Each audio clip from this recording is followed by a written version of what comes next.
Alloh latifdir, bandalariga o'ta mehribondir, o'ta lutfi karamlidir.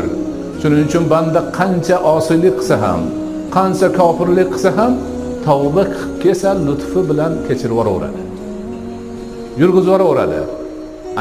Mana shu narsani insonlar juda yaxshi o'zlariga singdirishlari kerak.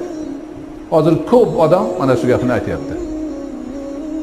Menga saytda savol kelganda, shu ruhiy tarbiya bobida asosan shu savol. Shuncha gunoh qilib qo'ydik, endi bu yog'i nima bo'ladi, undoq edi, bundoq edi degan gaplar haligi shaytonning ig'vosini tarjimasi insonlarning yozuvi bilan keladi.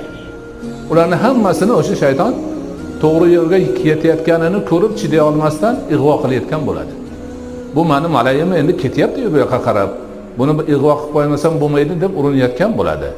Mana buni yoshlar ayniqsa o'sha shahvatga berilganlar, g'aflatda qolganlar yaxshi tushunib olishlari kerak.